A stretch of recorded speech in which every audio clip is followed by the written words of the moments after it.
Performing a gratitude practice twice or 3 times or even just once a week can lead to a pervasive, a long-lasting impact on subjective well-being. The key thing is it has to be the right gratitude practice, and we're going to talk about what the right gratitude practice looks like. For those of you that are coming to this conversation thinking gratitude practice, oh, that's kind of wishy-washy or woo, it's going to involve, putting your hand on your heart and feeling into all the amazing things that you happen to have, even when things are really terrible. That's not where we're going at all. The neurochemical, the anti-inflammatory, and the neural circuit mechanisms that gratitude can invoke are equally on par with some of the effects of pharmacology, of things like high-intensity interval training and exercise, and other things that we think of as kind of more potent forms of self-intervention.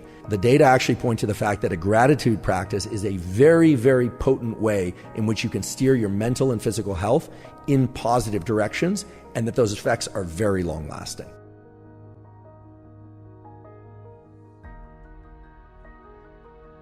What's really beautiful about gratitude practices is that if they're performed repeatedly, and not even that often, but repeatedly, then one can actually shift their neural circuits such that the seesaw that I'm calling pro-social versus defensive behaviors can actually start to tilt. And the little hinge, if you will, on the seesaw in the middle can be adjusted in a little tighter when the side for gratitude and for well-being and for feelings of happiness is a little bit higher. We now know with certainty that a regular gratitude practice can shift the pro-social circuit so that they dominate our physiology and our mindset in ways that can enhance many, many aspects of our physical and mental health by default. So we don't always have to constantly be in practice trying to be happy. Gratitude is a mindset that activates prefrontal cortex, and in doing so sets the context of your experience such that you can derive tremendous health benefits, which leads us to the question, what kind of gratitude practice is going to accomplish this, right?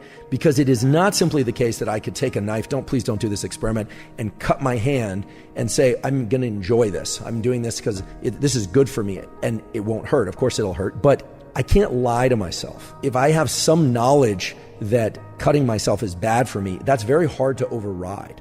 And so the medial prefrontal cortex has a tremendous capacity to set context, and it does that beautifully with respect to gratitude. But that requires a very specific set of practices. We can't simply lie to ourselves or quote unquote fake it until we make it. Neural circuitry is very powerful and very plastic. It can be modified. And it's very context dependent, but it's not stupid.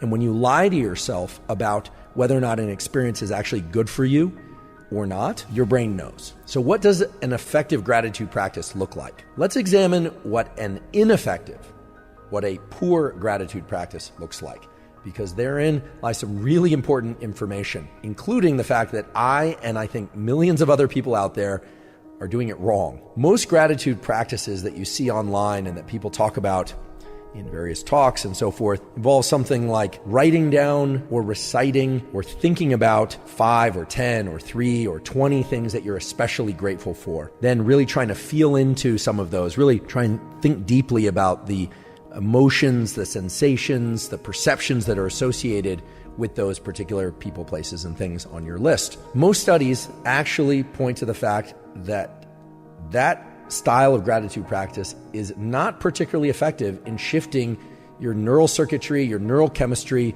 or your somatic circuitry, the circuits in your body, because you literally have organs and neural circuits that are connected. That form of just expressing thanks, expressing gratitude, is not the most effective way to shift these pro-social circuits in positive ways for one's physiology and anatomy and psychology. Turns out that the most potent form of gratitude practice is not a gratitude practice where you give gratitude or express gratitude, but rather where you receive gratitude, where you receive thanks. And this, to me, was very surprising. There are a number of studies about this now. One in particular that I think is interesting. What they did is they had coworkers write a letter of gratitude, of thanks to another coworker, unbeknownst to the other coworker. And then they sat down together and then they imaged brain activity as this letter was being read and as the letter was being received. And it showed very robust effects on these prefrontal networks that pointed to the fact that receiving gratitude is actually much more potent in terms of the positive shifts that it can create than giving gratitude. So this raises a couple of important points. First of all, if you are somebody who is prone to write letters of gratitude or saying things that are genuine expressions of gratitude, this could be by text or in person or by phone, you have within you a very potent form of shifting somebody else's neurology. Now, that's wonderful, and I think there are many people like that out there. But for many people who want to experience the positive effects of gratitude, it's probably not the most advantageous approach to just sit around waiting, hoping that someone's going to deliver all these letters or words of gratitude. How is it that you can create that sense of receiving gratitude for yourself and thereby derive the effects of gratitude as outlined in this particular study? And there we go back to the important work of the great Antonio Damasio, who explored these neural correlates of gratitude. What they did was interesting. Rather than have people express gratitude, they had the subjects go into the scanner, so their brains are being imaged, and they watched narratives, stories about other people experiencing positive things in their life. And in this case, these were powerful stories. These were stories about survivors of genocide. So that's what they're watching. The subjects were subjects that were not survivors of genocide. So they were watching these videotapes of people that had survived genocide and had people help them along the way as part of their story of survival. What's really important about this study, and is really important for all of us to know, is that these stories of other people receiving things that were powerful for them in their life trajectory is embedded in story. The neural circuits associated with prosocial behaviors and with gratitude become robustly active when they start to feel some affiliation with the person telling the story. So let's just take a moment and start to think about how we are going to build out the ultimate gratitude practice, meaning the most effective gratitude practice. It's very clear that receiving gratitude is powerful, but it's also very clear that waiting around to receive that gratitude is an impractical approach.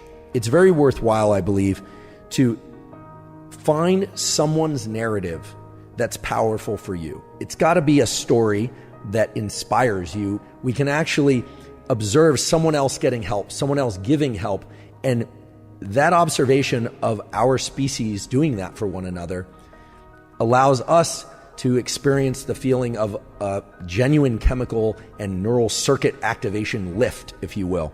It's clear that an effective gratitude practice has to be repeated from time to time. So what I would not suggest is that we build a protocol in which you're constantly foraging for inspirational stories over and over again. The most effective protocol or tool is going to be either to think into when somebody was thankful for something that you did and really start to think about how you felt in receiving that gratitude, or I should say, imagining or thinking about deeply the emotional experience of somebody else receiving help. Now, what narrative you select is going to be very dependent on you and your taste. It's going to be very dependent on what resonates with you.